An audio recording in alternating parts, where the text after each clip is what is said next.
Halo teman-teman, jumpa lagi dengan saya Daniel dan dalam video ini kita akan belajar bersama tentang bagaimana memahami konsep saham, kemudian bagaimana proses go public, kemudian transaksi saham dalam bursa, kemudian untung dan risiko investasi saham, kemudian tipe analisis saham, aksi korporasi, dan istilah umum yang digunakan dalam investasi saham. Nah teman-teman, pertama kita akan membahas tentang apa itu saham. Nah, seperti yang teman-teman ketahui bahwa saham itu merupakan instrumen penting yang perlu kita pelajari di dalam bursa efek atau di dalam bursa saham. Nah, saham itu merupakan surat bukti kepemilikan sebuah perusahaan. Nah, jadi dengan menginvestasikan dana kita pada saham, kita menjadi pemilik dari perusahaan tersebut. Nah, dulu saham merupakan sertifikat fisik yang berbentuk kertas, teman-teman. Jadi seiring perkembangan waktu, sekarang sudah menjadi digital. Jadi investor itu nggak perlu lagi bertransaksi saham secara fisik, melainkan sudah dalam bentuk digital melalui online trading yang bisa ditransaksikan baik itu melalui Sinarmas Sekuritas, Stockbit, MNC Sekuritas, ada juga iPod Sekuritas, dan lain sebagainya. Sebenarnya prinsipnya sama teman-teman. Kita hanya perlu mendaftar lalu mengunggah data melalui aplikasi sekuritas secara online. Kita akan belajar mengenal saham secara dalam kehidupan sehari-hari. Nah, jadi hingga awal 2023 sebenarnya terdapat 800-an saham yang telah melantai di bursa atau diperdagangkan di bursa. Nah, tentu jumlah ini terus bertambah setiap waktu. Nah, jadi dengan bertambahnya ini, maka perusahaan akan semakin banyak, teman-teman. Jadi, saham yang diperdagangkan di bursa adalah saham-saham yang memang perusahaan terbuka, ya artinya perusahaan tersebut bisa memiliki atau dimiliki oleh masyarakat. Nah, perusahaan terbuka ditandai dengan adanya keterangan TBK setelah nama perusahaan tersebut. Nah, jadi mungkin kita nggak menyadari bahwa kita telah menggunakan produk-produk atau jasa perusahaan tersebut dalam kehidupan sehari-hari. Nah, sebagai contoh, ketika kita mengawali pagi, biasanya kita gosok gigi, ya gunakan Pepsodent yang merupakan produk dari Unilever. Nah, kemudian kita pergi kerja nih, pakai mobil misalnya, mobilnya Avanza. Nah, itu adalah produknya Astra, teman-teman. Nah, pas kita nggak mau kena macet atau kita nggak ingin menghindari, kita mau menghindari kemacetan, maka kita gunakan tol yang dibangun oleh Wijaya Karya. Nah, terus itu ada dioperasikan oleh Jasa Marga, teman-teman. Nah, jadi secara nggak langsung sebenarnya kita udah berhubungan dengan kehidupan kita sehari-hari. Ini sangat erat kaitannya, teman-teman. Loh, jadi meskipun demikian, kita jarang sekali melihat perusahaan-perusahaan tersebut, teman-teman. Nah, tetapi kadang-kadang itu sudah berubah wujud, misalnya batu bara itu udah jadi listrik. Kemudian ada CPO itu sudah kita konsumsi tiap hari dalam bentuk minyak goreng. Nah, jadi teman-teman, tentu saja itu membuat kita berpikir bahwa saham ini ternyata dalam kehidupan sehari-hari sangat erat. Nah, kemudian kita sudah sering juga melihat rangkaian 4 huruf yang diawali oleh logo dolar misalnya di saham tersebut. Jadi rangkaian tersebut merupakan kode emiten atau kode perusahaan yang terdaftar di bursa, teman-teman. Nah, misalnya tadi seperti contoh kita sebut Unilever. Nah, selain memiliki kode, perusahaan juga sebenarnya itu dibagi dalam beberapa klasifikasi sektor, teman-teman. Nah, beberapa contoh yang bisa kita sampaikan dalam pembahasan ini, misalnya yang pertama adalah sektor energi, kemudian yang kedua sektor basic material, kemudian yang ketiga sektor konsumen siklikal, yang keempat consumer non siklikal, kemudian ada sektor keuangan yang kelima, yang keenam sektor kesehatan, ada juga sektor industrial seperti Astra tadi, kemudian sektor infrastruktur, properti dan real estate yang kesembilan, lalu ada juga sektor teknologi dan sektor transportasi dan logistik. Sebenarnya ini banyak sekali kaitannya dengan kehidupan kita sehari-hari. Mengapa sih perusahaan melakukan go public? Nah, jadi go public ini merupakan proses penawaran perdana saham suatu perusahaan di pasar modal, lalu kemudian menjadi perusahaan terbuka. Nah, ini biasanya dikenal dengan istilah IPO, teman-teman. atau initial public offering. Nah, perusahaan yang akan IPO setidaknya harus menjual sahamnya 7,5% dari jumlah saham beredarnya ke publik. Nah, untuk memenuhi persyaratan free float dari Bursa Efek Indonesia, teman-teman. Nah, jadi free float itu merupakan persentase saham yang beredar yang diperdagangkan di pasar modal. Jadi setelah go public, saham perusahaan akan diperdagangkan di pasar sekunder dan diperjualbelikan di kalangan investor. Nah, dengan go public, perusahaan dapat memperoleh pendanaan dari masyarakat sehingga dapat melakukan ekspansi dan meningkatkan value dari perusahaan tersebut. Kita akan kenal tahapan perusahaan yang dalam melakukan go public, teman-teman. Jadi sebelum go public atau menjadi perusahaan terbuka, perusahaan mesti melewati 4 tahap berikut, teman-teman. Yang pertama, tahap persiapan di mana perusahaan mengadakan RUPS atau rapat umum pemegang saham untuk memperoleh persetujuan kepada pemegang saham dan menunjuk underwriter. Nah, jadi underwriter ini adalah pihak yang melakukan valuasi atau menentukan nilai dari saham yang akan diperjualbelikan. Nah, jadi selain itu underwriter juga bertugas untuk mengukur risiko. Jadi biasanya fungsi ini dilakukan oleh bank investasi atau investment bank. Nah, jadi yang kedua, teman-teman, tahap pengajuan pendaftaran. Nah, perusahaan memenuhi syarat apabila dokumennya sudah lengkap. Kemudian yang ketiga adalah tahap go public. Jadi memulai dengan penawaran umum, yaitu ditawarkan secara khusus oleh penjamin emisi kepada masyarakat. Kemudian tahap yang keempat, tahap pencatatan atau listing. Jadi saham-saham dari perusahaan tersebut mulai diperdagangkan. Ini tahap yang keempat tadi, teman-teman. Lalu bagaimana cara transaksi atau jual beli saham di bursa, teman-teman? Nah, agar bisa memulai untuk berinvestasi saham, biasanya investor perlu mengetahui beberapa hal berikut, teman-teman.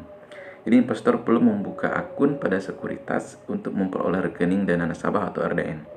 Nah, rekening tersebut nantinya akan digunakan untuk mentransfer atau menarik dana pada akun yang si investor itu miliki.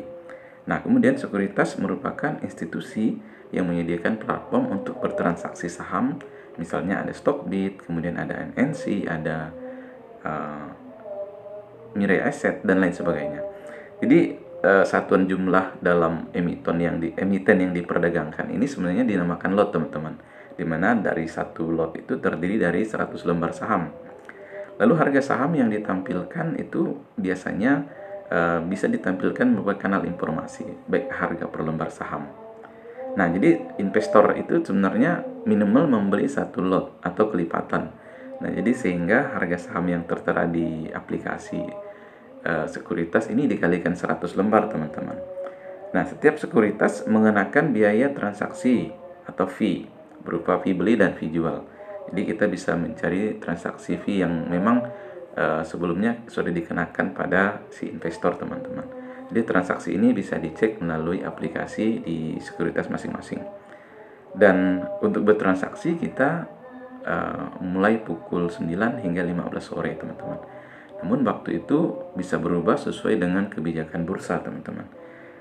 Nah, sebelum membeli saham, sebaiknya kamu melihat tampilan dalam sekuritas, teman-teman. Jadi ada order book. Kemudian order book itu fitur yang menampilkan ringkasan informasi transaksi seperti harga saham, volume yang diperjualbelikan, dan juga komponen-komponen lain, misalnya seperti bid atau harga saham yang diminati investor. Kemudian ada AS juga, harga yang akan dijual oleh investor. Kemudian lot pada sisi kiri dan kanan ini merupakan jumlah volume yang antri untuk dibeli atau dijual pada jam bursa tersebut. Nah, mekanisme perdagangan saham itu ya mirip dengan lelang, teman-teman. Jadi kita bisa melihat harga dan jumlah yang ditawarkan pada sisi AS dan bid tadi.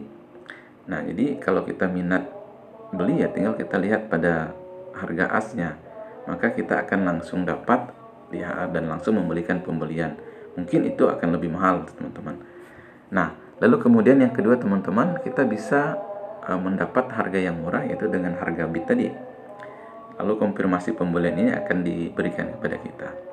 Nah, pada saat membeli saham yang berhasil misalnya mencapai antrian, maka saham tersebut akan secara otomatis masuk dalam portofolio kita.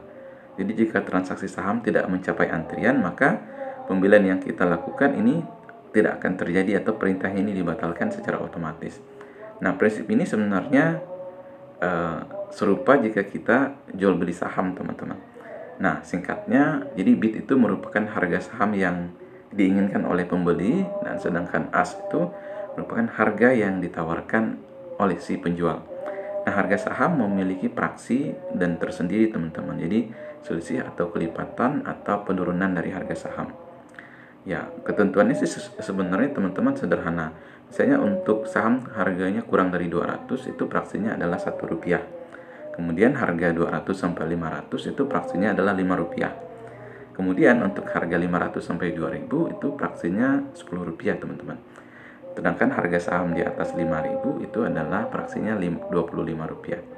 Nah, misalnya contoh, teman-teman, perusahaan dengan harga saham senilai 510 mengalami kenaikan, maka harga saham tersebut akan langsung naik pada 520 atau 515. Nah, jadi tentu saja, teman-teman, harga tersebut kelipatan Rp10 tadi. Jadi praksinya adalah 10. Keuntungan dalam investasi saham, teman-teman, bisa kita kategorikan menjadi dua, teman-teman. Yang pertama adalah capital gain, jadi selisih antara harga beli dan harga jual yang sudah direalisasikan. Kemudian dividen. Dividen ini adalah bagian keuntungan bersih dari perusahaan yang dibagikan kepada investor. Namun, perlu kita ketahui bahwa terdapat beberapa perusahaan yang kadang tidak membagikan dividen, sehingga investor tidak memperoleh keuntungan dari dividen. Kemudian, risiko dari investasi saham tersebut, teman-teman, ya tentu ada. Yang pertama adalah capital loss. Jadi, kebalikan dari capital gain, teman-teman. Jadi, capital loss ini memiliki potensi kerugian dari selisih harga beli dan realisasi harga jual. Nah, ibaratnya harganya turun gitu ya. Kemudian yang kedua adalah risiko kebangkrutan. Jadi risiko umum dari setiap perusahaan adalah ketika mereka ini nggak mampu membayar atau melunasi hutang hingga dinyatakan valid atau bangkrut oleh pengadilan. Nah, jadi jika perusahaan bangkrut, maka investor akan menerima pembagian dari nilai aset yang tersisa setelah melunasi berbagai kewajiban. Lalu kemudian yang ketiga adalah risiko likuiditas saham. Jadi saham-saham dari perusahaan tersebut dikatakan liquid jika memang sahamnya mudah diperjualbelikan di pasar, teman-teman. Nah, sementara itu beberapa saham kadang-kadang ini tergolong tidur, teman-teman. Jadi nggak ada transaksi. Jadi saham tersebut ya mengendap aja karena akibat rendahnya minat investor terhadap saham tersebut. Kemudian yang keempat adalah risiko forced delisting. Nah, ini adalah situasi di mana saham tersebut dikeluarkan dari perdagangan bursa oleh bursa efek secara paksa, teman-teman. Jadi hal ini biasanya melihat kinerja keuangan perusahaan yang nggak membaik dan atau perusahaan melanggar peraturan bursa. Kemudian yang kelima adalah risiko suspensi. Jadi ada masa ketika saham tersebut diberhentikan perdagangannya karena alasan yang mungkin itu melanggar peraturan, teman-teman. Inilah yang dinamakan risiko suspensi. Nah, biasanya ini terjadi karena volume transaksi ini tidak wajar atau karena perusahaan tersebut melanggar ketentuan laporan keuangan atau peraturan bursa. Kemudian yang keenam, teman-teman, itu adalah risiko pasar atau systemic risiko. Jadi risiko sistematis ini merupakan risiko yang mempengaruhi performa seluruh pasar. Jadi bukan cuma satu atau beberapa perusahaan. Misalnya risiko sistematis itu ya perubahan tingkat suku bunga oleh pemerintah. Lalu risiko kondisi sosial atau politik di suatu negara. Yang ketujuh adalah risiko yang unik, unsystematic risk. Jadi risiko ini merupakan risiko yang dialami oleh perusahaan tertentu saja, atau misalnya risiko pesaing, kemudian ada kesalahan dalam manufaktur atau produksi barang. Beberapa indeks, teman-teman, yang merupakan ukuran pergerakan harga saham juga ada di bursa. Nah, salah satu contohnya adalah IHSG, teman-teman. Jadi IHSG ini indeks yang mencerminkan keseluruhan saham yang ada di bursa atau di suatu negara. Nah, di Indonesia itu namanya IHSG, teman-teman.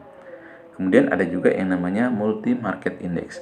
Nah, indeks ini mengelompokkan saham berdasarkan negara atau dengan kriteria tertentu. Seperti contoh misalnya MSCI. Jadi ini ada Asia Pacific Index yang mengelompokkan saham di negara-negara kawasan tertentu. Ada juga Emerging Market Index yang mengelompokkan saham berdasarkan keadaan suatu negara, teman-teman. Kemudian yang ketiga ada indeks sektoral, jadi indeks yang mengelompokkan saham-saham berdasarkan jenis industri, misalnya IDX infrastruktur, kemudian IDX finance, dan lain sebagainya. Ada juga yang namanya style index, teman-teman. Jadi indeks ini mengelompokkan berdasarkan kriteria indeks seperti saham yang paling liquid, misalnya di Indonesia itu LQ45. Kemudian ada juga saham syariah, kemudian ada lagi saham-saham yang memang memiliki value yang baik atau index value namanya, teman-teman. Nah, kita sampai pada pembahasan tentang analisis saham atau tipe-tipe analisis saham. Jadi dikenal ada dua, umumnya itu dua, teman, tapi ada juga yang membahasnya itu menjadi tiga, teman-teman. Kali ini kita akan bahas menjadi tiga tipe analisis. Yang pertama adalah analisa fundamental. Jadi analisis ini melihat kondisi perusahaan, di mana tujuan analisis ini untuk investasi jangka panjang, teman-teman. Jadi investor akan melakukan analisis faktor-faktor ekonomi, kemudian industri, serta laporan keuangan untuk menilai kinerja perusahaan. Analisis ini kemudian akan menentukan baik buruknya prospek perusahaan, serta sehat atau tidaknya kondisi keuangan perusahaan. Nah, jadi analisa ini contohnya bisa digunakan di Indonesia. Nah, di dunia itu ada Warren Buffett yang menggunakannya, lalu di Indonesia ada Pak Lo Keng Hong, teman-teman. Nah, jadi kita bisa mempelajari analisa fundamental secara mendalam di beberapa sekuritas ini menyediakan, salah satunya di Stockbit, teman-teman. Lalu kemudian yang kedua ada analisis teknikal. Jadi analisis ini melihat pergerakan harga saham secara historis melalui pola grafik atau indikator tertentu yang diyakini hal tersebut sebagai sinyal yang menjadi acuan dari pergerakan harga saham. Nah, investor bisa menggunakan analisis ini untuk tipe trader, teman-teman, atau membeli saham dalam jangka waktu yang sangat pendek, kemudian menjualnya kembali ketika mencapai target keuntungan yang diinginkan. Nah, tentu kita bisa mempelajari analisa teknikal ini melalui modul-modul. Nah, bisa jadi di Stockbit ada modulnya, teman-teman. Kemudian yang ketiga ada analisis bandarmologi. Nah, ini merupakan teknik analisa suatu saham dengan melihat volume transaksi yang dilakukan oleh broker atau sekuritas tertentu, teman-teman. Ya, sesuai namanya, investor beranggapan bahwa terdapat bandar dalam pasar saham yang bisa mempengaruhi pergerakan harga saham karena memiliki sejumlah dana yang besar untuk diinvestasikan. Bandar atau smart money ini biasanya adalah pihak yang umumnya punya dana kelolaan yang besar sehingga bisa menggerakkan atau menggerek secara signifikan harga saham, kemudian mereka menjualnya kembali, teman-teman. Belum transaksi dari broker biasanya bisa kita lihat pada broker summary, dan di setiap aplikasi itu tersedia, teman-teman. Kita bisa melihat kode saham, kemudian yang berpengaruh ini terhadap pergerakan harga saham ini pada waktu tertentu itu ada, teman-teman. Nah, teknik ini biasanya digunakan untuk mengikuti sebagian aksi yang dilakukan oleh bandar. Nah, apakah mayoritas sedang beli atau akumulasi, atau bahkan sedang menjual atau distribusi suatu saham. Jadi jika sedang akumulasi maka harga saham akan cenderung naik, sedangkan jika distribusi maka harga saham ini biasanya cenderung turun, teman-teman. Teman-teman, itulah pembahasan kita terkait dengan saham, teman-teman. Nah, mudah-mudahan informasi ini bermanfaat dan sampai bertemu pada video berikutnya.